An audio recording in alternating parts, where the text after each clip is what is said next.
एक गांव में धर्मदास नामक एक व्यक्ति रहता था। बातें तो बड़ी ही अच्छी अच्छी करता था, पर था एकदम कंजूस। कंजूस भी ऐसा वैसा नहीं, बिल्कुल मक्खी चूस। चाय की बात तो छोड़ो, वह किसी को पानी तक के लिए नहीं पूछता था। साधु संतों और भिखारियों को देखकर तो उसके प्राण ही सूख जाते थे कि कहीं कोई कुछ मांग न बैठे।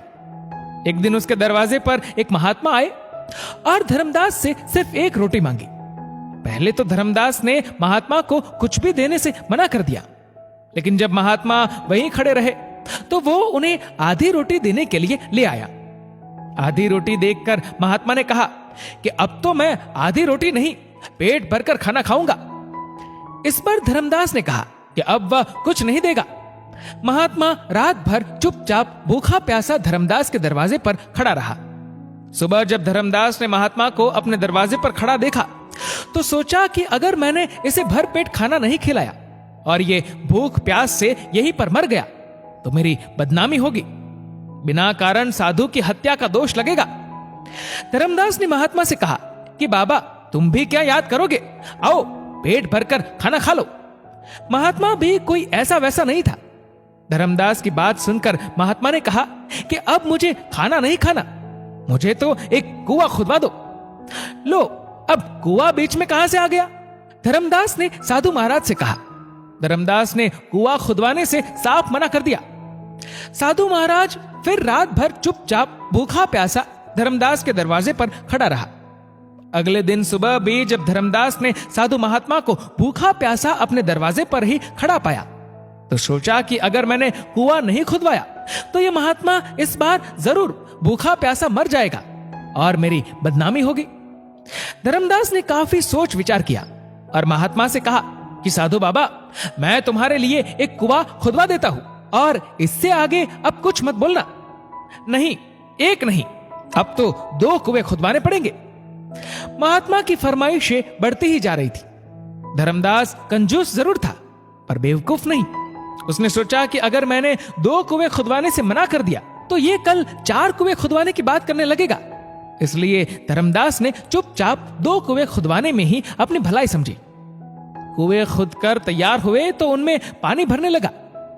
जब कुओं में पानी भर गया तो महात्मा ने धर्मदास से कहा, 2 कुओं में से एक कुआं मैं तुम्हें देता हूं और एक अपने पास रख लेता हूं। मैं कुछ दिनों के लिए कहीं जा रहा हूं, लेकिन ध्यान रहे मेरे कुएं में से तुम्हें एक बूंद पानी भी नहीं निकालना है। साथ ही अपने कुएं में से सब गांव वालों को रोज पानी निकालने देना है। मैं वापस आकर अपने कुएं से पानी पीकर प्यास बुझाऊंगा। धर्मदास ने महात्मा वाले कुएं के मुंह पर एक मजबूत ढक्कन लगवा दिया। सब गांव वाले रोज धर्मदास वाले कुएं से पानी भरने लगे। लोग खूब पानी निकालते पर कुएं में पानी कम न होता। शुद्ध शीतल जल पाकर गांव वाले निहाल हो गए थे और महात्मा जी का गुणगान करते न थकते थे। 1 वर्ष के बाद महात्मा पुनः उस गांव में आए और धर्मदास से बोले कि उनका कुआं खोल दिया जाए। धर्मदास ने कुएं का ढक्कन हटवा दिया। लोग ये देखकर हैरान रह गए कि कुएं में एक बूंद भी पानी नहीं था। महात्मा ने कहा, कुएं से कितना भी पानी क्यों न निकाला जाए, वह कभी खत्म नहीं होता, अपितु बढ़ता जाता है। कुएं का पानी न निकालने पर कुआं सूख जाता है। इसका स्पष्ट प्रमाण तुम्हारे सामने है। और यदि किसी कारण से कुएं का पानी न निकालने पर पानी नहीं भी सूखेगा तो वह सड़ अवश्य जाएगा और किसी काम में नहीं आएगा। महात्मा ने आगे कहा, कुएं के पानी की तरह ही धन दौलत की भी 3 गतियां होती है, उपयोग, नाश अथवा दुरुपयोग। धन दौलत का जितना इस्तेमाल करोगे वह उतना ही बढ़ता जाएगा। धन दौलत का इस्तेमाल न करने पर कुएं के पानी की तरह वह धन दौलत निरर्थक पड़ा रहेगा, उसका उपयोग संभव नहीं रहेगा या अन्य कोई उसका दुरुपयोग कर सकता है।